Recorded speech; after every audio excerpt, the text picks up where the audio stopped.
Everyone got transported into an apocalyptic survival game. People went crazy fighting over superpowers. I was the only one who picked unlimited money.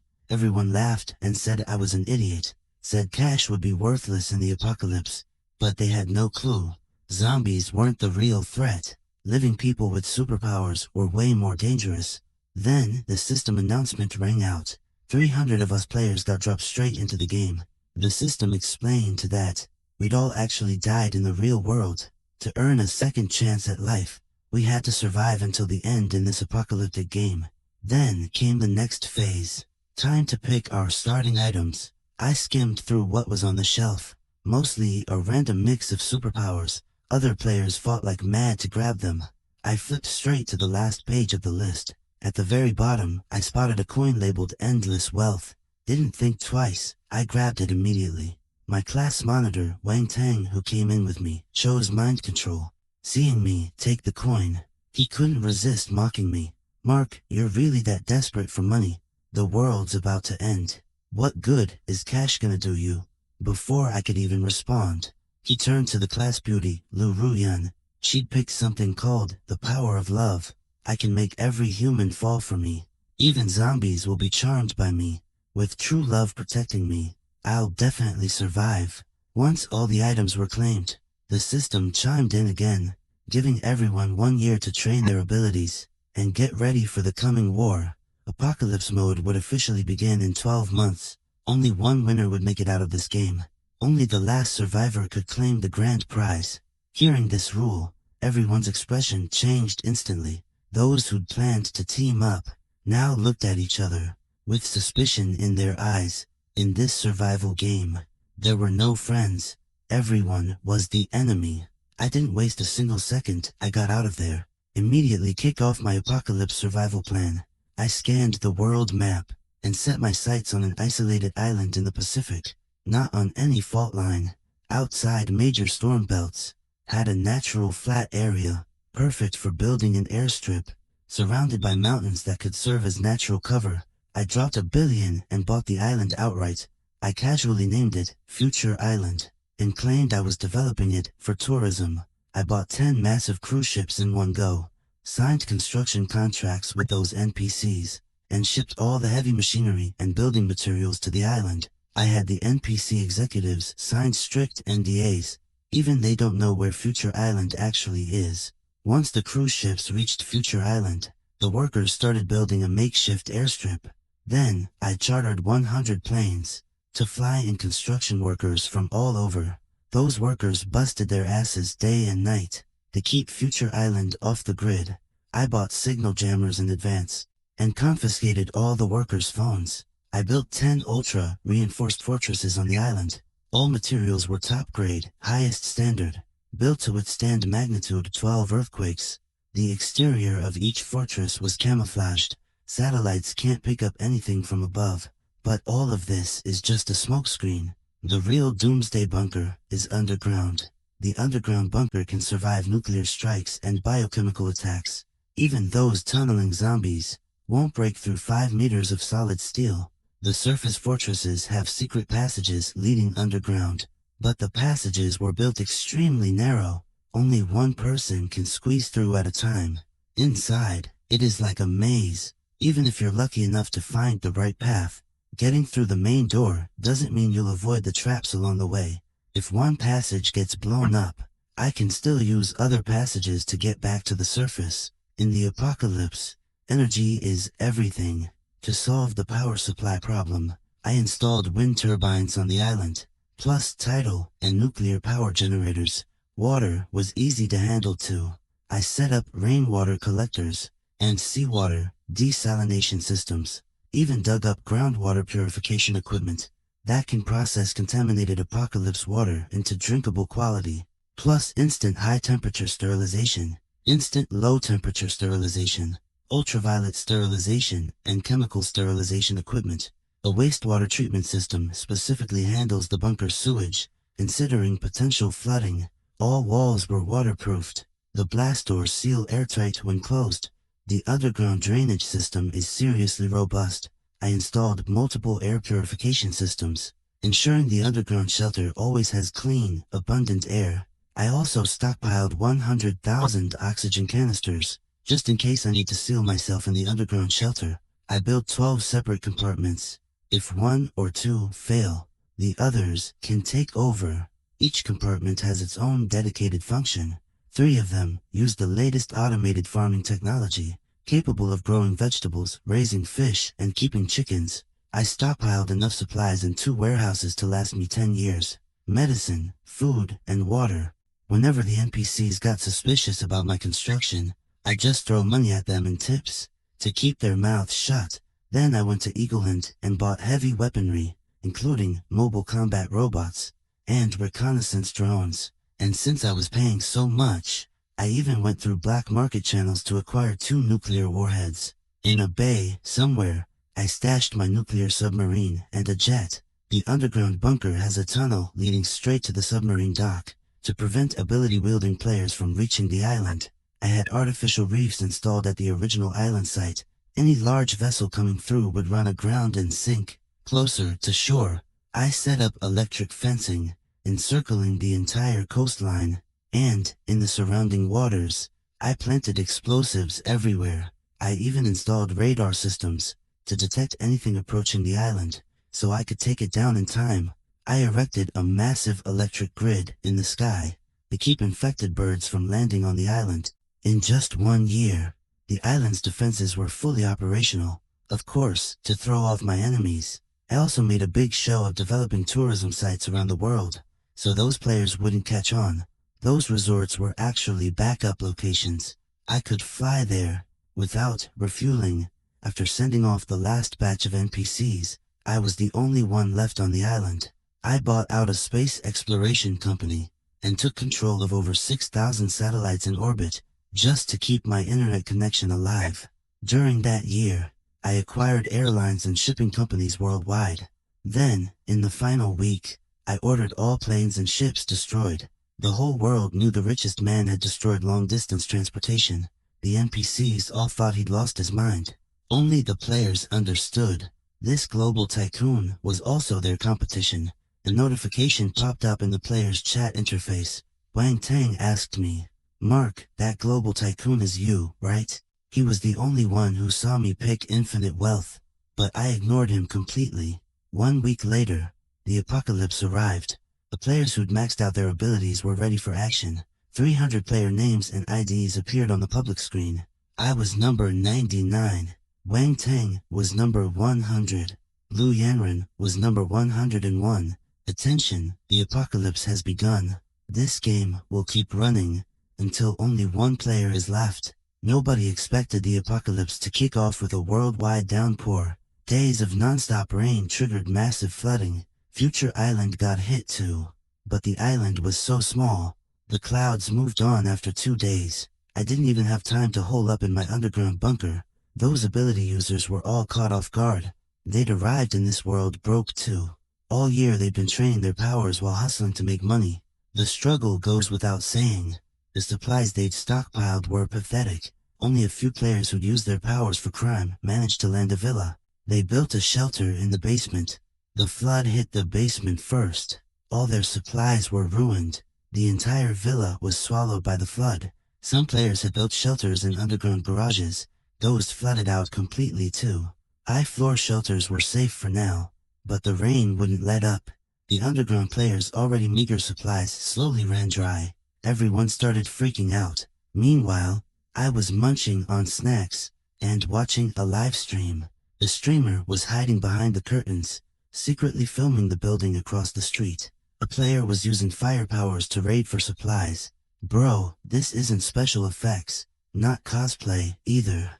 This is a real ability user. He used to be a security guard in our complex. Now he is burning through doors. This is his 10th robbery. The chat was blowing up. So ability users are actually real. Does that mean the apocalypse is here? Streamer, watch out. Once he is done with that building, he'll hit yours next. Is firepower reliable? Firepower. The player tipped off the NPCs. A swarm of SWAT officers rolled into the complex in rescue boats. They surrounded the building with guns drawn. The streamer's hands were shaking with excitement. Guys, this is my first time seeing a gunfight. This guard's fire is insane. He melted the steel gate in seconds. The SWAT team stormed the building. The gunfire was intense. Suddenly, a figure flew out from the rooftop and plunged straight into the flood. Not long after, I saw that player's name go gray on the global chat. That meant the player was dead. Right then, in the chat window, Wang Tang hit me up again. Mark, let's team up. Look, we're old classmates. Our numbers are right next to each other. If we team up, we'll definitely make it to the end. He shamelessly kept sending me video requests, but I kept ignoring him. If I teamed up with him and we were the last two left, he'd use mind control to kill me and win alone. Did he underestimate my intelligence or overestimate his own? Water and power were cut. Food was running out. 3 months of floods crushed the NPC's hope. Finally, someone couldn't take it anymore. They started taking desperate risks, looting and burning everywhere. Players mixed in with the crowd, searching for a way to survive. But abilities couldn't stay hidden. It caught the attention of the higher-ups. They issued a direct order to capture ability users. Anyone caught was sent to research facilities. Within a month, 30 players were posted on the public screen. Suddenly, players were like startled birds, everyone on edge. Meanwhile, I was living in a completely different world, checking on my vegetables now and then, gaming in my mansion, swimming in my pool. Future Island was basically paradise. I was living the good life. But good times don't last. I finally got sold out. Someone anonymously posted on the world chat, Player 99 is the world's richest person. They definitely built plenty of shelters before the apocalypse. Find Player 99, and everyone survives. The long silent world chat instantly exploded. Player 99, show yourself. You're living it up alone, while hundreds of us suffer. So cruel and vicious. Yeah, eliminate players like that. Find 99, and we live. Everyone, charge. All the players went crazy. They couldn't wait to skin me alive. I just wanted to lay low in peace. But you had to call me out. I sent a message in the world chat. Everyone, calm down. I am Player 99. You want shelters. I can provide them. I only built shelters in 4 countries, Dragon, Eagle, Hans, and Kangaroo. And each shelter holds 20 people max. I marked 4 spots on the world map. You have over 200 people. There is no way you'll all fit. However, I'll give you the shelter passwords. First come, first served. Don't come after me.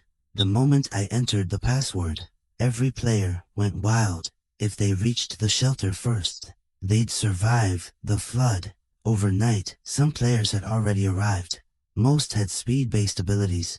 The shelter was built on high ground, safe from the floodwaters. When they opened the doors and went inside, it was like stepping into paradise.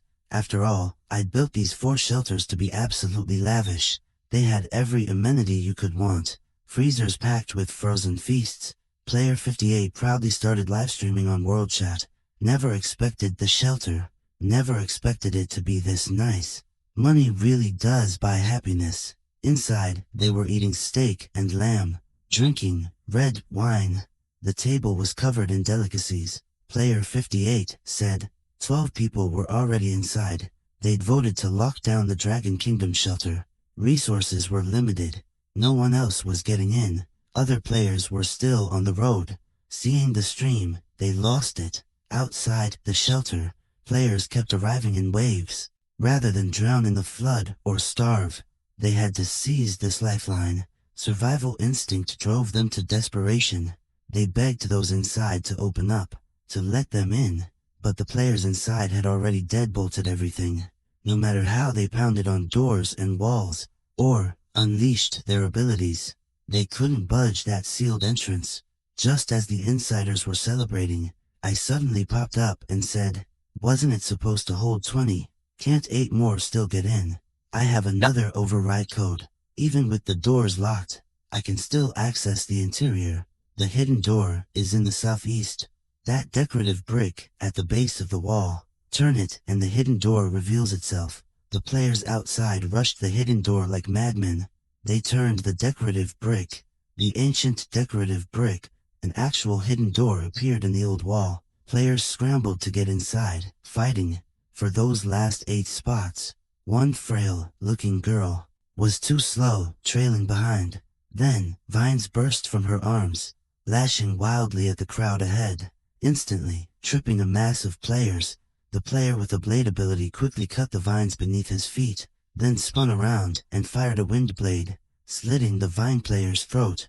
The blade player reached the door first, punched in the override code. The gate swung open. He rushed inside, thrilled. Right after, another player used lightning strike to drop a whole crowd. The second player charged through the gate, but as the third player neared the entrance, a player on the ground latched onto his leg. The fallen player flashed a creepy grin, driving venom-coated nails into his thigh. The venom player had barely gotten up to flee through the gate when a steel-hardened arm punched through his chest from behind. One by one, players dropped dead at the sanctuary entrance. The will to survive stripped away their last bit of decency, so the abilities the system gave weren't for fighting zombies after all. They were meant to make them kill each other. The players inside the sanctuary couldn't sit still anymore. They all had rapid movement abilities, but clearly lacked any real fighting power. If they didn't seal the gate and let in players with higher combat stats, wouldn't they be sitting ducks? The blade and lightning players who had just burst inside realized this. They quickly teamed up and started going after the players outside. Right then, the numbers on the public screen shot up. Player deaths kept piling up. Human nature is the same everywhere. Brutal deathmatches broke out at the other 3 sanctuaries too. Across all the surveillance feeds, I couldn't spot Wang Teng anywhere. Then again, why would he ever go to a sanctuary? As luck would have it, Wang Teng messaged me right then. "Mark, look at us, we never even allied. Yet we worked together so smoothly. We were born to be allies. Have you no shame? Exposing my identity, putting me in the hot seat, that was all you.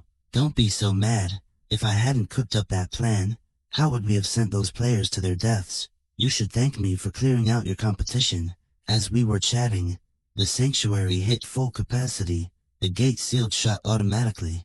Outside, blood ran like rivers. Those who hadn't made it in were still struggling in vain. The players inside were celebrating. They had no idea what was coming for them. I smiled. What could it be? I smiled and said to Wang Teng, "It is a shame you're not in the sanctuary." With that, I hit a button. In an instant, 1,000 tons of explosives buried inside detonated. The shockwave even shattered the surviving players outside the shelter. After the explosion, the player count dropped by 116. Only 91 players remained. After a long moment, Wang Teng finally sent me a message. "I underestimated you. Thanks for the assist. Otherwise, gathering that many players in the shelter would have been nearly impossible. The players most likely to reach Future Island without planes or ships are now gone. I've been planning for a year how to take them all out at once. Those shelters became their graves. The shelter explosions couldn't make the news this quickly. The other surviving players had no idea what happened, but Wang Teng knew immediately, which meant he was watching everything from a distance. Then, the system sent me a message. "Congratulations on becoming the player with the most kills. You receive an extra reward." I couldn't help but smile. See, in this apocalypse, it is always survival of the fittest. 4 months later, the floodwaters slowly receded, revealing the submerged land. Everyone breathed a sigh of relief, thinking the disaster was over. But they didn't expect that the flood had brought a plague. Many dead NPCs turned into zombies. Congratulations to the 101 players who cleared the first stage, Apocalyptic Flood. Next is the second stage, Apocalyptic Zombies. Finally, it is time for abilities to shine. That so-called number 99 is as good as dead. At that moment, Liu Ruyan sent me a private message. "Mark, you don't have an ability. You won't survive the zombie apocalypse. If you share some supplies with me, and tell me your location, I can come protect you." I slowly typed a question mark. Don't underestimate my ability. I survived the flood, entirely because of it. Of course, I knew how she survived. She used her ability to inspire love, to scam supplies from her neighbors. When rescue arrived, she was the first one saved. Thinking of this, I replied, "Sorry, I'm not interested." Besides, Liu Ruyan knowing I am the richest man was clearly no coincidence. The zombie virus erupted across every continent because I destroyed the planes and ships in advance, cutting off transmission routes to Pacific Island nations and Antarctica. The transmission routes were severed. Basic zombies weren't hard to deal with, but the virus spread way too fast. After spreading repeatedly, mutations started showing up, exactly as I predicted. Smart zombies and ones with powers started appearing quietly. As long as a zombie ate an ability user's flesh, it could get their powers. Players realized they'd die without alliances, so they started banding together and building bases to hold off zombie attacks. But the bases didn't just fight zombies, they fought each other too, battling over supplies and lives. Facing the zombie virus, I had to put up steel nets in the ocean to keep infected fish from reaching Future Island. Electric grids went up overhead too, stopping birds from landing. The sunlight seemed kind of dim. On rainy days, I'd hole up in my underground bunker, only after machine testing confirmed the rain was clean. Would I risk coming out? That was the biggest way the zombie virus affected me. Land-based networks had crashed long ago. NPCs could only use radio to send messages. But I didn't mess with that old junk. Thousands of satellites overhead let me watch Earth in real time. Just like I figured, birds would carry the virus. When the virus hit vulnerable island nations, the whole island instantly turned into a living hell. Player numbers. Players kept dropping one by one, this time down to 30. But right then, a mutated bird zombie had just flown over Future Island's waters. When it hit the electric grid, instantly fried to a crisp by the high voltage. But one feather slipped through, drifting down through a gap in the grid. Before it hit the ground, a robotic dog blasted it with a fire jet, burning it to ash. That bird must have flown from other Pacific islands. From that day on, huge flocks of birds passed over Future Island every day. The electric grid was covered in bird carcasses. Robots were swamped patrolling the whole island, torching bird bodies and clearing the grid. If even Future Island was this bad, you can imagine how rough things were elsewhere. I quit taking daily beach walks and moved into the underground bunker for good. Today's New Year's, but nobody in the world feels like celebrating, except me. I was eating my New Year's dinner while watching the last spring festival gala before the apocalypse hit. I thought about my family from before, but now I was the only one left. It was hard not to feel empty inside. I had to go back. I had to be the last one standing. I snapped a photo of my New Year's Eve dinner and sent it to Wang Tang. A minute later, Wang Tang posted my photo on the world chat. I could just picture the players losing their minds. Angry comments came flooding in. Player 99's living pretty well. Damn it, we can't even get a hot meal. And he has got a full spread. Don't get too cocky. If I find you, I'll kill you. I couldn't care less. I'll be waiting. If you can find me. I opened my computer and pulled up the profiles of 30 players I gathered. They had no idea that before the apocalypse, I'd already had eyes everywhere. My mercenaries had tracked down players scattered across the globe and kept them under long-term surveillance.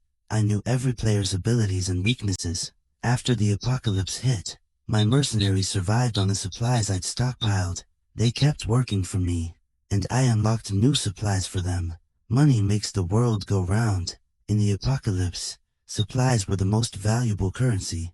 3 major powers had emerged. First was the military. They had a formidable arsenal and an impregnable base. Wang Tang had seized command through mind control. Second were the zombies. A zombie king had risen among them. He gained powers by killing ability users, zombies, and players.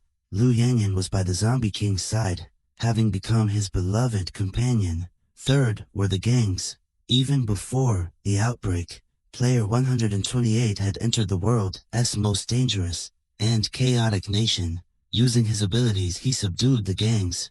Under Player 128's leadership, the gangs grew stronger by looting civilians. The remaining 26 players had all joined one of these 3 factions. Player 128 could manipulate gravity, an extremely powerful ability. In one-on-one combat, no player could take him down. Yet, the gangs were actually the weakest force. I tapped on player 128's avatar with my stylus. You'll be the first to go. Just then, the system alert sounded again. 30 players remain alive. Difficulty increasing. Entering level 3. The frozen continent. Someone immediately broke down.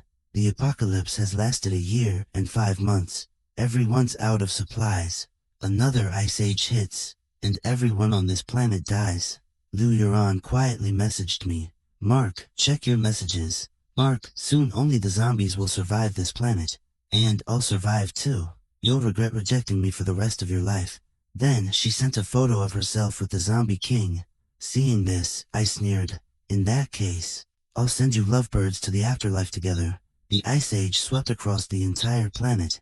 Even my tropical island was affected. A massive blizzard struck Future Island. The aerial power grid was the first casualty. Wind and tidal power plants took heavy damage too. Fortunately, the underground fortress's backup nuclear plant was still running. The gangs cracked first. They'd looted most of the civilians' resources. Internal tensions escalated. Conflicts erupted constantly. Awakened players died one after another. I privately messaged player 128 through the world channel. How about we team up? I've buried supplies all over your territory. Get your hands on them, and you'll survive. Player 128 replied shortly after. What do you want? Why should I trust you? I want you to take down the zombie king. My scientist team developed a zombie cure. Just spray it on them, and they vanish. But as you know, my combat stat is 0. After thinking it through, of 30 awakened, you're the strongest. Only you can pull this off. We humans fear the cold. Zombies don't. The longer this drags on, the better their odds. No matter how many supplies I have, they'll run out eventually. Then, player 101 beside the zombie king becomes the final winner. The zombie king's too powerful. Without the cure, no awakened player can kill him. I have the cure. You have powers. Let's team up and take out the zombies. To earn 128's trust, I sent mercenaries to deliver a zombie cure, along with a batch of supplies. The gang used that cure on a zombie. The zombie dissolved into a pool of blood, screaming in agony. The virus they carried was purified as well. 128 was tempted. If only he and I remained in this world, killing me would be effortless for him. To him, I was the weakest player. Allying with me was undoubtedly his best option. One night, hundreds of drones carrying the cure flew toward the horde. The zombie king was asleep with Lu Ruyan in his arms. His keen hearing immediately detected something wrong. He got out of bed at once, not forgetting to tuck Lu Ruyan in. Massive amounts of cure mixed with snow fell from the sky. Mixed with snow, it poured down everywhere. The zombies exposed to the cure screamed in pain. One after another, they dissolved into blood. The zombie king flew into a rage. He leaped down. Beams of light shot from his palms, shattering the drones. 128 led the players charging in. He activated his gravity power, pinning the zombie king firmly to the ground. The powerful zombie king couldn't even lift his wrist. Several players rushed at him. A roar erupted from the zombie king's throat. Zombies hiding in the shadows pounced on the players like monkeys. 128 unleashed his power again. Tall buildings were torn apart by gravity and collapsed. Boulders crashed down on those zombies. The zombie king was buried along with them. 128 broke into a victorious grin. These boulders were enough to crush the zombie king to pieces. Lu Ruyan stood on the balcony. Covering her face, she let out a scream. 128 flicked his finger. The terrace beneath Lu Ruyan's feet collapsed. She fell from the height. A fall from that height meant certain death. At the critical moment, the zombie king burst from the rubble, catching Lu Ruyan. At the same time, countless threads sprayed from one hand, binding 128. 128's face turned pale with shock. He never knew the zombie king had this move. The zombie king gave a gentle pull. 128's body instantly shattered. But the zombie king didn't anticipate that 128's body was loaded with cure. The packets released and engulfed him. Lu Ruyan screamed. watching helplessly as the Zombie King melted into pools of blood. She was scared out of her wits. This place was literally hell. She ran for her life, but soon fell through the ice. This time, no one would save her. A power dependent on someone else's love was ultimately too weak to cut it. 12 more players went gray on the world chat. I crossed their numbers off one by one in my notebook. When I got to number 128, his weakness was written next to it. Universal gravitation. Can't control objects with extremely low mass, like the Zombie King's silk threads. I like to use information gaps to fight battles I can't lose. At this point, I only had one opponent left, Wang Teng, who controlled the military. He couldn't wait to end this game. He called me out on the world chat. This game has always been for smart people. Mark, you've done well to get this far, but every game has a loser. Kill yourself now, and I'll spare you the torture. I've always known you had mercenaries, but they're no match for the military. You've just got some dirty money. But I've got missiles, aircraft carriers, military aircraft. Hide wherever you want. I'll find you. And I flipped him off in the chat. Wang Teng's mind control was powerful, but had one fatal flaw. He had to use his power face to face. As long as I stayed in my underground bunker, he couldn't touch me with his power. But I didn't see this coming. He fired missiles straight at Future Island. Multiple missiles rained down on Future Island. A long while later, I still hadn't gone offline. Wang Teng couldn't believe it. Mark, you've got yourself a pretty solid hideout. Then I'll come drag you out myself. He sailed his aircraft carrier over. For an aircraft carrier, the reefs I put up were nothing. When he landed on Future Island, the whole island was covered in smoke. Mountains were flattened. The ground was cratered. All the defenses were wiped out. He looked at the exposed entrance to the underground bunker and smiled like he already had me. He ordered his men to blast the entrance with heavy weapons. After several rounds of heavy shelling, the door was blown off, revealing a passage inside. I immediately sent him a video call request. He answered, looking all smug, and said, staring down the pitch-black tunnel, "It is too late to beg for mercy now, Mark." He jerked his chin, signaling his men to go in, planning to drag me out of there. In the video, I calmly pointed at the endless cosmos behind me. Who told you I was on Future Island? Open your damn eyes and see where I really am. The second I finished speaking, a nuke detonated on Future Island. Player 100's name finally turned gray. The system blared a sharp victory tune. Congratulations to player 99, the sole winner. You've cleared the game.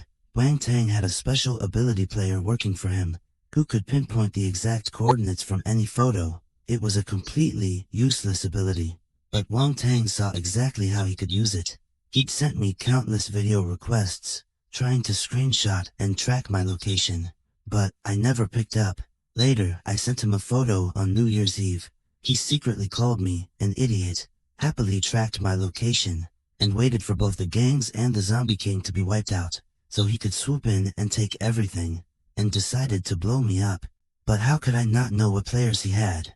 That photo was deliberately leaked to him, to lure him to Future Island.